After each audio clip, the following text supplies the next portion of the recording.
And the whole thing is like, I don't know, like you talk about like proper English and how like it's dying and shit like that. It's not ever dying. It's just evolving because people I are don't gonna think always it gonna keep. is. It's gonna just keep fucking talking to each other. So they're gonna like at the end Keep of the day, making it's gonna shit up. be whatever the fucking common people are speaking is what people are gonna be fucking speaking. I mean, that's just how it's gonna be, whether it's Yeah. proper or not. I mean, I don't think the language is dying. I just think communication is dying, but I don't think that's a symptom of the language. I think that's just because people don't know how to properly express themselves. that's what I think that is the biggest is the downside of it is that you lose an effectiveness of being able to communicate, and I think you lose an ability to express yourself with it. But at I the have a same time, thought on that. are you? Yeah. I mean, is that really? I mean, I I don't don't know. I think feel like that's there's the other ways to language. I explain think it. that's the culture. What are your Yeah. thoughts? So Yeah, I think that any being that has the cognizance to communicate, it will find a way to communicate regardless. Like I don't think that communication is dying. I don't think it can. I think that communication is adapting much in the way that our language is, right? Like my preferred mode of communication, if it's, I mean, for me, it's like person to person. I enjoy talking to people, but out of convenience, like in certain situations, I prefer a text or an email. Like I don't think that me personally, that I'm sure that there are people. I mean, I think that I'm going down like different rabbit holes No, of yeah, no, thought go, when I'm keep trying going. I'm thinking out loud. And I can't express myself. But like, I think that the concern with like texting you brought up was that social interaction will be lacking. Like, there's no way for you to properly communicate person to person as well as you used to if you're texting all the time, which is fair, Yeah. I guess. But I don't think that's bad. I think that that's just adaptation. No. Yeah. Is adaptation a word? Adaptation? Yes. Yeah. Adaptation absolutely. and adaptation are a word. They're both words. Yeah, both. Yeah, Yeah. both words. So I don't, like I said, I think that there's different ways of communicating, and I don't think that one is inherently worse or better than the other. But do words equal thought though? As far as not necessarily like as far as the I'm saying a word out loud, but as far as like, okay, so you're communicating. You can obviously be held back from communicating, I guess, but it's like I guess the other way around. Does an expansion of your like words and vocabulary help you think or help you be able to do it? For me, or do you yeah. think, yeah. I mean, that's what I I think mean. so. I feel like it's one of those sad things. It's like once you try the water, it's fucking awesome, and you keep going. You can't go back. But it's like, what do you? I don't know. Like I feel like I'm empowered by being able to express myself by using a word or thing that I know that specifically expresses what I'm trying to say, or being able to form a thought that is made up of, I guess, like complexity or something like that, rather than just being like, I don't know, like I feel like it just limits you not having a vocabulary. But at the same time, I feel like if you feel, but like kind of like what you're saying, Hayden, that I feel like you're gonna find a way to communicate. Mm-hmm. So I feel like even if it's wrong. But like, here, this is. Go ahead. Go ahead. Oh, So I was gonna say, if you feel like you can't communicate, you're gonna figure out how to speak. You're gonna look up how to say what you're trying to say. Like if you feel held back, you're gonna try to overcome that obstacle as far as like because you feel held back on it. I don't think but I think that's Because you have to get out how you feel. Like you said, there's a need. Yeah, there's like a need to get that out there. Like I don't have a need right now to learn more and more complex words because I don't have more complex words. I feel like if you had that need, yeah, you'd be like, I want to say this thing, Mm-hmm. But I think what I was saying about communication, I think you will always find a way, like you're saying, to communicate what you're feeling. But there's a lot of forms of communication. There's a lot of different forms of language. There's body language. There's written language. There's, music as a form, artistic expression, violence, sarcasm. There are all these different forms of communication. But I think if more people had the vocabulary, they could find the words, they could express their ideas more clearly in a way that people, a larger amount of people could understand what they're trying to say, and when they feel like they are actually being understood, then there would be less conflict going on. I think a lot of conflict arises from not lack of communication, but lack of understanding from the community. What is that quote, Martin Luther King? Like, rioting is the language of the unheard. Yeah. right? Oh, so yeah, Like that's so fucking true. Like if you get overlooked and you are somebody who can't voice who you are and state your place in the society that you're in, you get frustrated. Yeah. And if you don't know how to properly express your frustration, then you might burn down a fucking target, you know? Right. Yeah. And that's the one thing I look at when I assess kids is I did it today when I met with a parent. I looked at their writing and I said, just by looking at their writing, you can tell that their vocabulary is underdeveloped. They get the idea, they know what they're trying to say, but they're an 8th grader. There's not any 8th grade. There's not even 5th to 8th grade vocabulary words in here. They're using repetitive words, which shows that they're drawing from a limited vocabulary bank. So they understand, but they're lacking the ability to get those thoughts to. So is that like an example? Like that's what I would think would be like a prime example of somebody like they're trying to communicate with a limited, I don't know, like tool set of words. So is there like, what does that look like? I mean, does that look like? I mean, as far as are they like? Do you see that they have a drive to like try to learn, to try to communicate better on that, or is it just kind of like? I don't know. You find that they're frustrated by it? How do they feel like they need to adapt or evolve on that, or is it just kind of a thing where they just kind of do it with they do what they do and what they can? I guess most of the time when they have that, they get frustrated with school. One, because reading is harder. Like the example I always use is if I gave you a Cat in the Hat book and then I took a molecular biology book and I said, okay, we're gonna have a reading competition to see who can read faster. You're going to read the Cat in the Hat book faster than I'm reading this. It's not that you have a higher reading ability than me, but it's the vocabulary that we're reading. So it causes frustration. That's why books are going to be harder to read when they have a higher vocabulary, but it's also frustrating when you're trying to, with your oral communication and your written communication. And so you're going to look at a large book with large words and immediately have this feeling of, oh, fuck. Mm-hmm. You know, like I think a lot of people have that with math. Like a lot of my friends in school were just like, they would look at an equation and they're like, fuck this, I'm not doing it. Because you don't have the confidence to do it. And it's arbitrary. And like to me, and then you justify why you don't have to understand it. Like so to me, it's like it's fucking those like equations that are arbitrary. They don't mean anything to me. Yeah. Right. But at the same time, but it's just like, but yeah, and what was I gonna say? Oh, it just seems like there's like once you have a frustration with that and you can't like understand that, like I don't know, have any of us read, like have anybody read like something like the Cimarron or something where you have to like every other word you have to go look it up and you have to understand what the definition of what the fuck that means and like what its context and its place. I mean, imagine that being like just a normal book for you. It's just like fuck exactly. You know, like, that would be awful. You know, like it would be terrible. You know, I have a book on my shelf that I've started like 5 times, and I like determined to read it by the end of my life. I have Green Eggs and Ham? Yeah, it's tough. That was really hard. That one and Oh, the Places You'll Go. I just can't get it. I can't. But no, it's a book called I Am a Strange Loop, and it's all just about existentialism and what it means to be alive and to say that I exist, like all the implications that come along with that. And it's that exactly. Like I have to stop and reread a lot of like phrases of words that I don't normally see together. That makes sense. The words make sense, and I know what they're trying to say, but it's new to my brain, right? Like it's phrasing that I've never seen before. Yeah, and sometimes there are like words that I'm like, what in the fuck? That doesn't make sense at all. Like I remember, I don't know if it was either that book or a book similar to it, like a very existential philosophy book that I was reading, and they brought up the word septuagenarian. I had never heard that word before. It sounds like one of those words that's like, I need to chew on that for a second. And it's really understandable. It's just, but if you understand prefixes and suffixes, well, that's what it is. That's what's weird about it. Context clues, you can define it. Oh man, do y'all know what it means? Septuagenarian. No. Something with 7.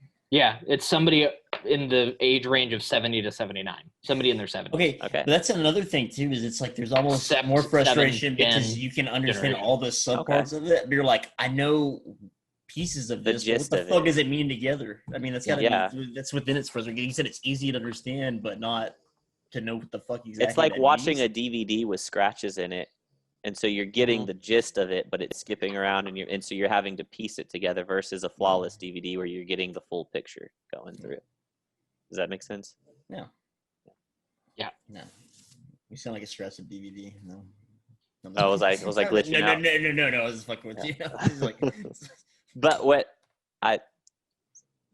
I went, Yeah, nice. Good one, bud. I'm so funny. What's the most difficult book you've read? All of you. it's gotta Like, be different. actually to read or like to digest or both? Just in general, like something that you got to the end of and you felt accomplished by it, or like it took more effort than usual, something like that, or something that you like forced yourself to read. Ooh, I tell you what, I have two that are interesting. Fountainhead was pretty. You read The Fountainhead? Holy Yeah. fuck! All of it? Tyler, Yeah. nobody reads The Fountainhead. You're supposed to read pieces of The Fountainhead, and they get frustrated with it, and then go, okay, Wikipedia this, hey, and then you go like, yeah, I read The Fountainhead. I've read the first chapter a lot. Yeah, I mean, like, it's like, I can tried to read The understand Fountainhead 9 words high in that school, and it book was like, now. it's just like, I know the first 3 words are Star Howard Wars. Rourke laughed. That's about all I Yeah. know.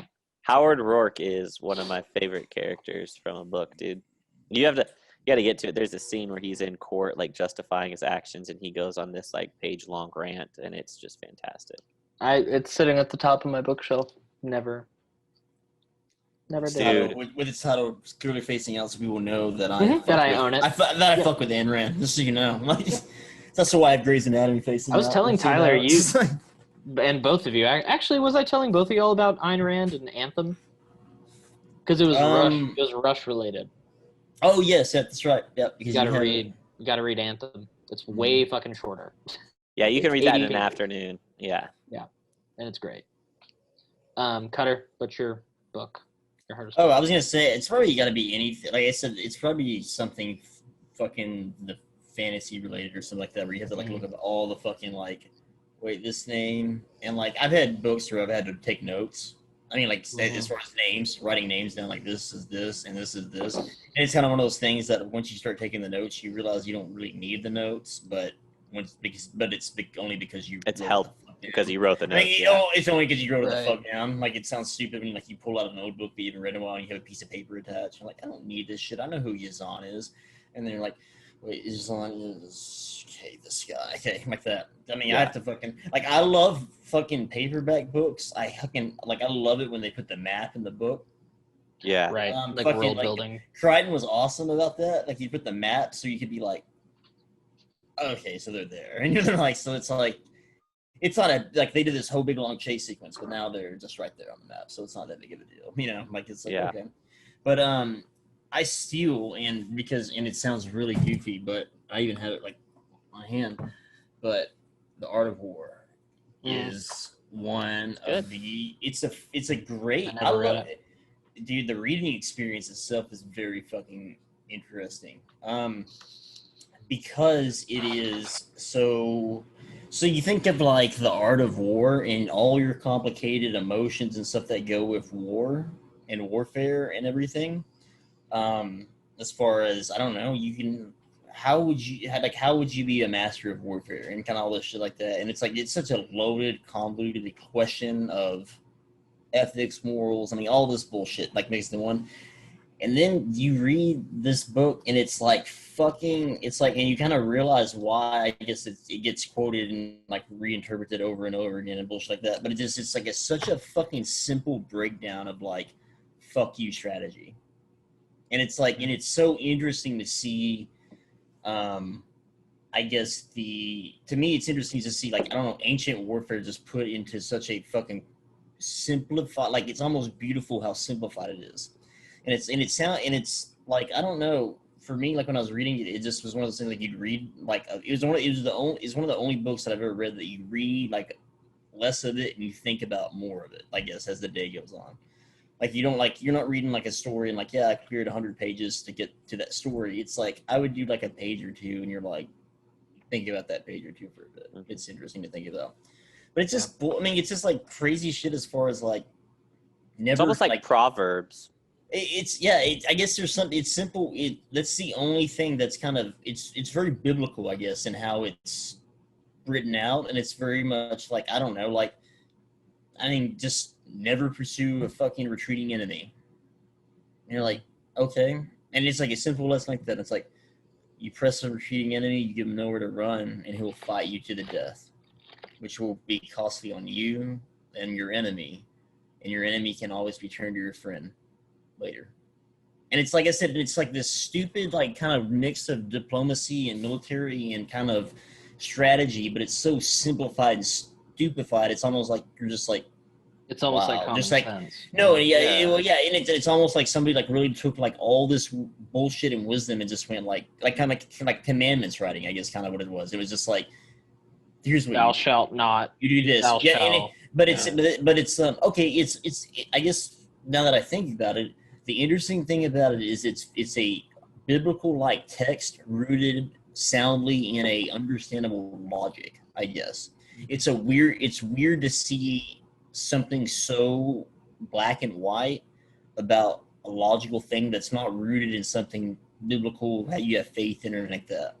It's very much like, this is how you run your army with this. You have supplies for this, and this is here. Here's what happens if you do it this way, it's wrong. Here's what happens if you do it this way, it's wrong. Here's what happens if you do it this way, it's wrong. If you do it the right way, this is what happens, and this is how it's right. Next chapter. Kind of like there's such genius in a simplification of it, I guess. Well, an enemy can be anything too, and it's so applicable to so many different things. It's very versatile. It's a challenge. But it's a challenge, a spouse, a relationship, anything that you want. Situation. I guess, and it's a thing that it just feels kind of like a moral guide. And that's the biggest thing about it. I was gonna say, it's like a guide that it's a weird like you have so much stuff in the information age where you hear this is one side of it, this is one side of it, this is opinion based, this is this. It's weird to have such a very black and white moral guide that seems like, oh, this is all correct. Mm-hmm. I mean, it's like the fucking periodic table of elements. I mean, like basically, it's like this is why this works, this is why it doesn't work, and I guess it's weird because it applies to such a complicated issue, but it really cuts through the fucking middle of it, and it's just like, yeah, this is why this works. Because I mean, I think that all learning at the end of the day it's just a jump start so that you can advance your civilization before you die. That's the whole point of hierarchical learning, generational learning. So having the art of war, it's almost like a goofy, like, here's a fucking 101 on human psychology, philosophy, and strategy. Boom. That's what this is for me, the Tao Te Ching. Yeah. What is that? Yeah. The Tao Te Ching. The Tao Te Ching is just Taoism. It's the tenet of Taoist or Taoist. It's spelled Tao, but it's pronounced Tao. The way of the Tao. So basically, it's structured similarly to, from what I can tell, the Art of War. Whereas it's Proverbs, like literally there's like 60 something chapters, but they're all like 1 to 2 pages. So I'll just read you the first one. Tao, the path of subtle truth, cannot be conveyed with words. That which can be conveyed with words is merely a relative conception. Although names have been applied to it, the subtle truth is indescribable. One may designate nothingness as the origin of the universe, and beingness as the mother of the myriad things. From the perspective of nothingness, one may perceive the gentle operation of the universe as a whole. From the perspective of beingness, one may distinguish individual things. Although differently named, nothingness and beingness are one indivisible whole. The truth is so subtle as the ultimate subtlety, it is the gate of all wonders. So it's basically the essence of life, the essence of where we come from, what we are, what we do. Think of like yin and yang in a way, where sort of the good defines the bad because the other one exists, if that makes sense, right? Like, but they're both sort of coexisting together. Like one wouldn't exist without the other, but they're both iterations of the same thing in a way. Mm-hmm. But it goes on to talk about like, so like the first few chapters are all about like the essence of the universe and stuff like that. But then it goes into things like, let me go to 33. I think that was a good one. Okay, yeah. 33. One who knows others is clever. One who knows himself has insight. One who overcomes others is forceful. One who overcomes himself is truly strong. One who knows he has enough is rich. One who does not divert his mind from the realization of integral virtue is wisely willful. One who preserves his natural integrity will endure. one who dies yet does not perish enjoys true longevity. So it's just about, how to how to live your life peacefully. I enjoy practical things like that, like things that you can use and stuff like that. Yeah, it's but very I don't cool. know. To be honest with you guys, like Catholicism scripture isn't that different from that. Catholicism? As far Catechism. Okay? Catholicism? If you say Catholicism, then you're a fucking university nerd studying the religion of reading your Jesus. big boy books, eh? Yeah, hey. Somebody got a degree. I'm just gonna pronounce it like Jesus would have said it. Catholicism. Catholicism. Okay. Jesus was a Southern American. He definitely was not a Middle Eastern person of color. Blue-eyed, blonde-haired. He had a six-pack. He was fucking ripped, and he looked like Hank Williams Jr. Yeah, he wore sunglasses. Would have driven a Dodge with a Hemi if you're not one of them Chevy pieces of shit. Definitely wouldn't drive a Ford. He ain't no traitor. And he loved Dale Earnhardt Jr. as his favorite race car driver. Satan had a Toyota. I mean, fuck. They may make Satan drives a Prius, but Satan was made in heaven too, that old Gabriel. I'm just saying that. Satan drives a Chevy Avalanche. That's Chevy, probably. He probably does. All right, so do y'all believe? No. I mean, here's what I was just thinking. Do y'all believe that all dogs go to heaven? No. Yes, they're all good boys and girls, and they should never perish in eternal hellfire. I don't know. Maybe our dog went to hell. He's a little fucker. Which one? Dog? Deer. Radley. Radley. Yeah, Radley would go to hell. Yeah. Did Radley die? Oh no, he didn't. No, he's still alive, but he's definitely going to hell. Yeah. It's been decided. What were you gonna ask? Do we believe what? I was gonna say, so like I think religion boils down to like the big factors. It's like it's an enduring of life, but it's basically a shaping of. I mean, and this is very broad. The religions that focus on you being on the mortal plane, you're supposed to become better as you're on the mortal plane, right? Do you all believe in the philosophy of becoming a religion's best thing, or your version of your best thing, or I guess what you, as far as like, am I doing it for myself or a religion? Is that what you're asking? Well, not really, I guess, for religion, because that kind of is loaded, because I feel like your best stuff, if you believe in the religion, would be the religion's best thing. But right. Do you believe? Okay, I guess that's the thing. I see what you're saying. Do you believe that it would be something that you should try to pursue an ideal image, or do you just believe that you should become the best of whatever you are? That one. I have two takes. I think that I don't think you should do anything. I don't think you have to do either of those things. Okay. I mean it's a waste of your life if you're not trying to be better. That's a personal opinion. If you're not trying to get better and learn more things, I think we have a finite life, and you should try to better yourself because it's cool to be better at things, no matter what it is. If you better is better. There's no way to describe it, really. The better is better. I mean, like, you should try to be better. Learn more and be better. But I think I want to do as much stuff that I can do while I'm alive.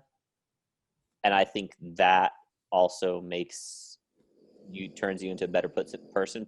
Put yourself in as many different situations, go to as many different places as you can, try as many weird things as you can, because you're going to learn from that, and it's going to give you a better perspective. And the more your perspective grows, the more understanding that you'll have of life. And then that will also, because if you get better at things, but you can't apply it or do anything with it, then it's still beneficial. But yeah, it'd be more beneficial. It'd be more better if you could do that. Does that make sense? No, yeah. I think what I took away from your question, I'm not entirely clear on it per se, but what I will clarify from my understanding of what I took away from it was like, I'm not bettering myself. So I think like a big distinction, this is definitely my elementary understanding of it, but the difference between the philosophies that I choose to, or that I like believe in or have gained knowledge from versus the religions that I've learned from, or like specifically Christianity, that's what I've learned from the most, or what I have most experience with. It's more of like Christianity is you're trying to attain like godliness. You're trying to live a godly life in the image of God and things of that nature. In other words, you're trying to approach like an archetype of like an ideal being. Mm-hmm. And Yes. that I'm not into. I think that is very, I think, so another book I was going to bring up was Walden, because one is just a beautiful book. I think everybody should read it. But there's that idea of transcendentalism has always stuck with me, that there's an inherent like enlightenment with being that you can achieve within yourself. You don't have to go through any other entity to achieve a higher state of being or a higher state of consciousness. I think that that's inherent within all of us. I think that there's an energy that we just have that makes us who we are, and the more you embrace that, the more you truly become your most enlightened self. And I like that a lot more than I'm trying to reach an image that has been predetermined or like set before me. You know, I don't like that. I think it's up to everybody to decide what is better for them. For sure. It's all subjective. What's the best version. Yeah. But if you have an idea of it and you're not moving towards it out of fear or anxiety, I don't want to necessarily say that's wrong, but I think that you're cheating. You're not doing yourself justice. Yeah. Yeah. I don't think you can say, you can't. I don't think it's wrong to say that you shouldn't let yourself be held back by trivial things such as fear or whatever. Yeah. I mean, like you said, because most of those things are self-inflicted mental blocks and everything. But I guess what I was trying to think of is I was just thinking of like, I don't know, religion obviously has its ups and downs and everything, but I still believe in the core philosophy of religion. I think it pushes you to be a better person. Right. The devil's advocate of that, of the trying to be your best thing, which was something that I always wondered too, is that it's kind of a thing with religious doctrine, is that one of the pastors kind of grew up with, the kind of like youth pastors or whatever, brought up that he always said that he always thought that Catholicism, as far as the pursuit of being the image and everything, Catholicism, that's how we pronounce it. Now you know. Know what they're doing. Catholicville, probably great kids. Cthulhu.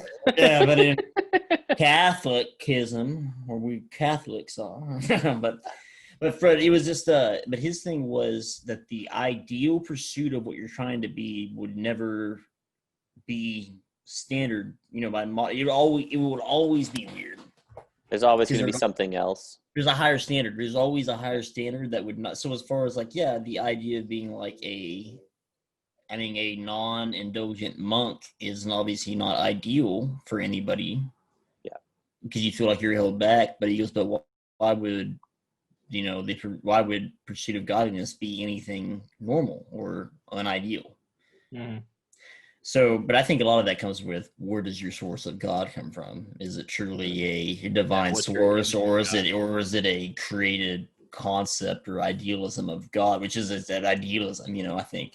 But another thing is, I guess, and that's the thing that you struggle with, that I struggle with the Christian faith, as far as you can't be, like you said, you're supposed to pursue godliness, you're supposed to pursue perfection, but you're never going to be God, as far as not really the power of being God, but you're never going to be sinless. You're always, like I said, the fucking carrot's always in the air. You're never going to, you're going to fucking chase that till you die. And then it's just like, well, you did good. And then it's just like, you got a 99. Now we'll put you out to pasture, and it's just kind of like, and then that's why I guess doctrines of, reincarnation felt more enlightened to me, as far as was like the idea of recycled energy, trying to get to a state, but it's, I think that's like the idea of having like an absolute truth is what all philosophers try to do. Isn't that what you need though? As far as doesn't that just advance humanity? I mean, Because yeah, saving but time. how attainable is that goal though? Like every It's philosopher is impossible. Well, different. Like it's all kind of subjective to some extent. I think that, you know, I would like to say, you know, this argument always comes up, like, you know, rape is bad, murder is bad, cheating on your spouse is bad, whatever. But there's always somebody who could spin it a different way who claims that if you say rape is bad, then this is bad, or like, you know, then, you know, that changes the argument. So let's assume that there's two philosophers both trying to prove that they're both right with two totally different outcomes. Which one's right? If they both prove their point at the end, who's the right one? Like, it's hard to say which one's absolute. Does that make sense? No, No, it absolutely. makes sense. Yeah. But my personal opinion is that what's right in that sense, if it is something like doing harm to other people, I don't think there's an intrinsic right or wrong to existence. True. I think those It just is. are constructs that we make, and the only way we can define right and wrong is by what the majority of our culture, our society, our people in the world, and I think That's why the USA is still like in God we trust, right? Yeah. Like it was the majority, probably still is the majority, and so that's the social constructs within what we act in. Yeah, like but we also have the subjectivity is, or the, you know, the right and wrong comes from, well, what does Christianity say? Exactly. If it doesn't say this, then it's wrong. Then it's wrong, and so that's through that lens, only through that lens, you know. So that's interesting, yeah, because we're a nation founded on Christianity, and that's where we get our morals from. And so, if the majority of people are Christian, they could say something is wrong, but that's not a good way to define it, because what if it's not wrong? Exactly. Yeah. Like at the end of the day, you could claim that Leviticus is but I think all be all law, and it's ridiculous. I think you have to also find the things outside of religion, like rape, religious or not. You're going to say, okay, that's wrong. And there's the problem, because everything does become religious. It becomes a religious issue. Or it becomes a political issue when it's actually not. And that's the problem. Yeah. Like there are certain things that are just human problems that we look through that Christian lens at, and we're like, oh, well, that puts it in this light. So Christian lens being religious lens being, I'm taking as religious lens being something that's like, oh, enough people fucking thought about it and decided that was we the all best agreed way to on go. it. Like, you know, at some point, a lot of people abortion is wrong because if you murder, but it's like, you're going to hell. But it's wrong because if you do this, you're going to hell. It's weird when you start, but like you said, it's very weird when you start saying what's right and wrong, because here's what I always play with the good and evil argument. So you always talk about humans, because we love to play this game with humans, what's good and evil, but here's the fun thing. We don't want to get to play this game with humans that are alive at the same time we are. We don't get to fucking play this game with people 1,000 years ago like that. You know who we get to play this game with, though? Or the closest we get psychologically? We got two sides of us. We got chimpanzees and bonobos. Bonobos work everything out socially and through sex, to the point that you'll have, and it's very like they've gotten to the point where like a mother-in-law of a male will support the male trying to take over a colony, like some Game of Thrones drama shit. Right. Chimpanzees don't fuck as often, and they're evolutionary biased because they grew up around gorillas. Okay. So think of primates, and think of primate evolution, and think of primates that grow up with the biggest biodiversity as far as chimpanzees versus gorillas.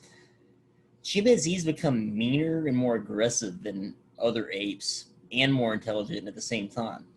So in the modern world, as far as like what are the most advanced chimpanzee colonies, it's like that. You have several odd groups, or as far as like they're odd because they haven't been documented before, of colonies that are working like old fucking Viking tribes. As far as they consist of mostly male members that will go into other colonies, eat all their food, kill all the males, and rape all the women, and kill all the children, and move on. Guess which new generation of chimps are coming out in the last 4 or 5 years? The Viking successors. You know? Mm-hmm. So when you talk about a lot of people will argue that religion and a lot of like facets of morality are based around what's easier as far as like what you hit into society, as far as like what's effective. And guess what? It's people like working together. I mean, it's easier, it's nicer, it makes everything kind of work smoothly. And it's just it really, once you start having to start worrying about like where your food comes from, or you have no enemies, or like all this like that, you can start worrying about other shit. It's easy to get comfortable in that shit.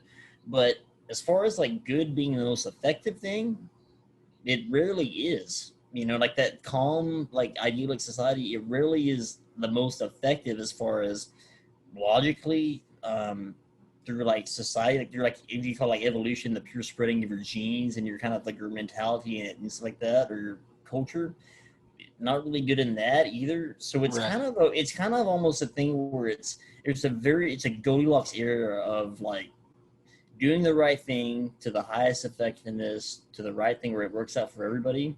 But God, it's hard to control the people who can make a little bit more at the cost. Like, there's always the person who will try to make a little bit more at the cost of 5 people making less. Yeah. And I think that idea that you're talking, like the parallel between chimps and us and other, primates. I think I went on a tangent there, so I'm not really sure where we ended up on that. Hopefully, I didn't go Right. into a huge I rape just tangent. had a By the way, I'm not like a weird nerd. It's like, oh, we should just rape is all we should do. I'm just saying. It makes the most sense. No, I'm just saying. If you want to look like at us 15,000 years ago, that's what's going through the minds right there. I mean, as far as like that's anyway. Yeah, but I think what I'm getting caught up on is the fact that, like, I get what you're saying in terms of like the more violent, or the parallel between the chimps and like the Vikings, if they're like, those are the ones that are succeeding, quote unquote, and those are the ones that are winning and the ones that are lasting. I think that is instinct. I don't think that ties into, I think that our society, I think that as like primal beings, you do have an instinct, like fight for your food, protect your tribe, all that shit. But I think that we're post that. Like, I don't think that our society is dictated by instinct anymore, because it can't. Mm-hmm. We're too sophisticated where we can't just rely on instinct, and that's why everything gets muddled. And like, if our society was still instinct based, or an instinctual society, we wouldn't worry about gender pronouns.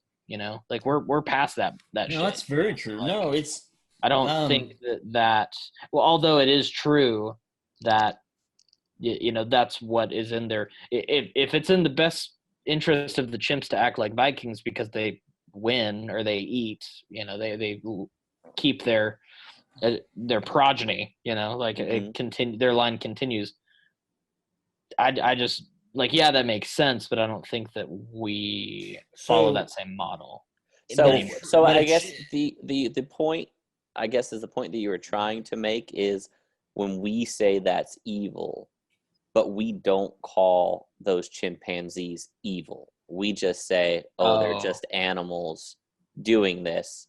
But you could flip that script and say, it's an outsider looking and saying alien, a higher advanced society, and us to go, there's not good or evil. They're just still fucking animals. Is that kind of what you're saying, where we're still so instinctual based? It's like we're not tied to instincts, I guess, anpart is what I got from it. I think we are.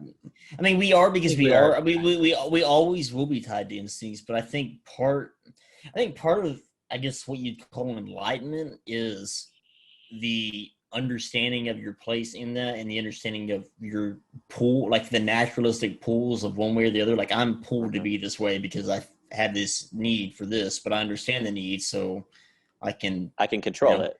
I can control it, everything like that. But I think that's probably what it is. I think that I guess that's what begins to separate civilization from, or I guess from, like, what you call, like, I guess it's like pure existence. Yeah, like sapietism or like that, from as far as the chimps feel zero regret about that. That's another thing too, is that as far as like there's not a psychological structure there for you, or like as far as a moral structure there, even imposed psychologically for you to feel empathy. But do you think the chimps that they rape have like PTSD? Yeah, I would. I mean, as far as like, I think interesting. Yeah, that's a weird thought. Well, I think you'd move on to like, I mean, I think at some point it's just physical when it moves into the realms of PTSD, but I think all of the psychological effects you're trying to look for are undeveloped. So it's just a matter of, do you have PTSD from traumatizing physical, like the aggressive existential act? trauma, Yes. or is Now, it like does I'm that scared female of other things now? does that fucking female chimp that was raped, I guess, is it more wary of shit that jumps out of the shadows at it because of a fucking physical trauma it has? Probably so. Does it think about how It was violated. there's some chimp and it was violated on the fucking African plains? No, he has no fucking concept of that. Yeah.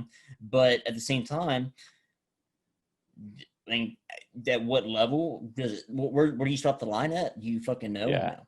I mean, and that's kind of the same thing with like I think you do with like elephants, crows, and shit like that. It's just like, yeah, I mean, animals are, because you go back to the ancient idea that animals are just purely reactive. They're not any different than water reacts to the sun or reacts to this. They're just a more kind of split reaction of everything happening at once. So they only react to what you do to it. You hit a dog, it reacts the same every fucking time. Well, then it's just like, well, now we know, like, we kind of imparted the psychology onto dogs, for better or for worse, that they have a reaction to an emotional level, or what we call somewhat of an emotional level, that it's just like, well, I don't fucking know. Mm-hmm. And it's just like... That's an interesting idea, which I kind of want to break off from, because that book that I mentioned earlier, I'm a Strange Loop. So the author I'm gonna is... write that down, too. I need to know that. It's really good. It's I'm a Strange Loop by Douglas Hofstadter. It's very good. But one of the first, I think it's in the first 2 chapters, I don't remember, but there's a section where he's talking about how he was vegetarian and vegan and he's gone back and forth, but now he's like a vegan person now. But he talks about the size of life, essentially, and how the easiest way I could break it down would be like, you don't feel super bad whenever you crush an ant or you smack a mosquito or something like that. But why do we feel any different when there's a dog that gets killed or put down? What's the difference? What's the line between like this? Is there an inherent difference in the size of that being's life or the importance of that being's life?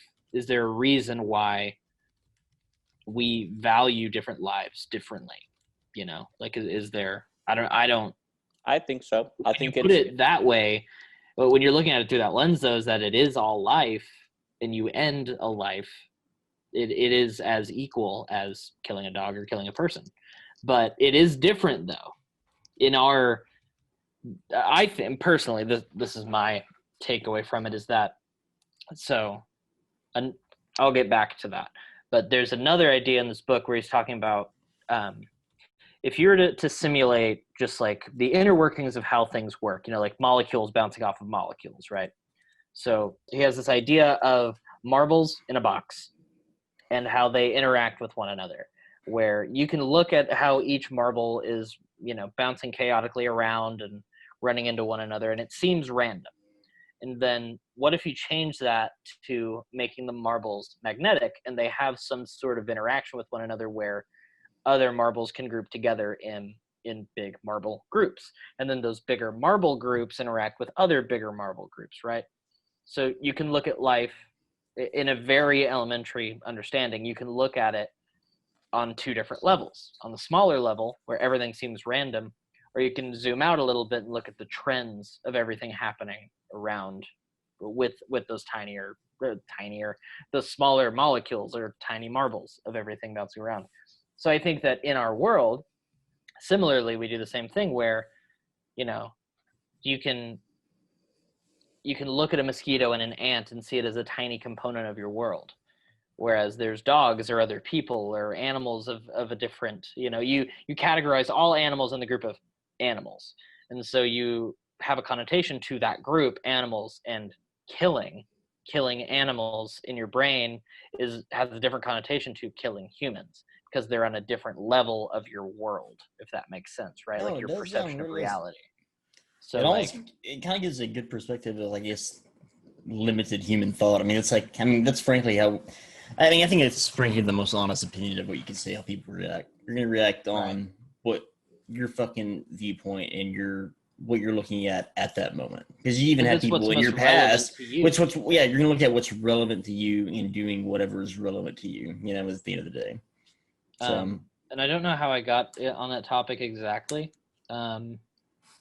Because of like chimps having PTSD or whatever, having a reaction to whatever they're subject to is different than how we do because we're complex beings, and so we like have the option to go to therapy or talk to somebody else who's been through a similar experience, whereas chimps don't, right? Like they react in a different way than how we do and cope with different things, or coping. I don't even know if that exists in their lexicon of thoughts, but I don't know where it gets kind of blurry, right? Coping The probably line makes it between probably like, when you deal with emotional need at that level, you probably deal with the same you do with physical need. It probably just blurs together. So it's like, I'm mad. Well, I'm gonna go fucking hit this dirt thing.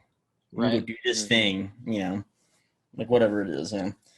It's interesting thinking like that. Though, I mean, as far as I don't know, like the concept of like not having like a developed like the idea of developing emotion from like ego. Like I mean, basically, it's a lot of it's just injection of ego of yourself, your ID into this emotion. Not like I can't eat, so I'm gonna die, but like am I gonna get to eat my thing? How dare the world or the universe or whatever it is not let me eat or something like just kind of go into that. I mean, it's fuck. It's another thing I struggle with too. Is I wonder if have we as Western American cultures, whatever the fuck our culture would be called, have we over romanticized the individual value of the human of what we are? Is great strides are made with people just working as an order and as a unit and as control and everything like that, but in that same breath, it's like the individuals have coined, so fucking much. I mean, and there's definitely a bigger variable of individuals than ever before in history today. I think that ego is a huge component of. I mean, it's a driving American factor, culture, yeah. Is it not? Yeah. We idolize individuals like Jeff Bezos. He's not what he did not amass his empire by himself. He couldn't have done it without others. Or movie stars, they would be nothing without a good director or a good CGI team or soundtrack. We definitely are a culture, but to a flaw. I mean, even to a flaw, let's say we fucking say, we drive he's doing his thing. You know, like you said, nobody does their own thing without the efforts of hundreds behind them or something. I mean, that's just how everything works. But I'm doing my thing, as me, and it's like not as this thing, but it's me, Yeah. But it's like, we celebrate that and love that shit. But I wonder if we ever is that the best thing ever to do, or is that something we just kind of ride into? At the end of the day, we don't think we have a choice because that's what we're going to do. Because that's how our culture is. Hey, here's our fucking philosophy of life. Here's how we're going to approach it. But I wonder if that's going to win out, or does the fucking I'm a cog in the machine of things and I'm happy does that culture win out? I hate that idealism. I don't know, and that's because of my culture and how I was raised and how I am. But, I personally think that like to hearken to like Buddhist beliefs, that want is the ultimate like downfall of man. I think the desire, and I think that is tied so much to ego, like our ego and selfishness, and more so when I say want, I put it in the terms of like I want, not you. Like you can't have this because I want it, or me. It's all very self-centering. Selfish. Okay. I don't think that is. You don't think want or desire is in itself bad? Well, I think wanting things. I mean, you can. I think if that is your goal, if your driving motivation is wanting, I don't think win, so others don't win. Yeah, I don't think that that's a good way to approach life at all. I don't think that that's beneficial for anybody. And ultimately, what are you left with? Just a bunch of stuff, I think wanting and I think desire are good things. I think that there's a difference between wanting something for the sake of wanting it and pursuing it and putting in the effort to get it. I think that there's a big distinction there. But like, yeah, wanting things is fine. But I think if that's your prime driver, if that's your prime motivation of just like, oh, well, I want this, blah, blah, blah. I want to know. And specifically with material things is the deal. Yeah. If you want to better your professional situation or if you want to better your financial situation, things like that, Yeah. like, that's different than wanting a Hydro Flask or a Nintendo Switch or something like that. I don't think if you're there's anything solely driven by wanting things like that. So okay, so solely driven. If that's like your if that's your desire. 'Cause main I want thing. a lot of things.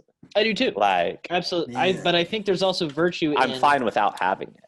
that's the difference is not being okay without them. That's the issue. Where you feel like your wants are your needs. When in reality, your needs are just food, water, shelter, clothing. Yeah. Like, It's and just, I think that I think it's is fluff to make life more enjoyable. It is. But at the same, we're talking about like absolute truths. I think that inherently, as you amass more things, even money, like we do live in a capitalistic society, so it's a little bit different. But like, if you just wake up every morning to make money, that's no way to live. If that's your only goal throughout your whole day is just to make money, just to have more money than somebody else, that's not beneficial. And it's egoism. It's feeding your ego, not yourself, right? It's your appearance. It's not actually fulfilling your soul. What if your only goal is to make more money so you can do better things for others? That's way different. Okay. Because your goal is helping help others, not the means to get there is the money. Right. But if your goal is just like, easy. I think it's easy for people to maybe start off wanting that, but then get lost in the chase, the paper 100%, chase, and the desire of it, and lose themselves. And that's what I mean. That desire and want can be man's worst downfall. Like a drug. That's the problem, right? Yeah. Fucking right. there. That's what I meant overall. Yeah. Hey guys, we're 5 minutes in. We just solved humanity.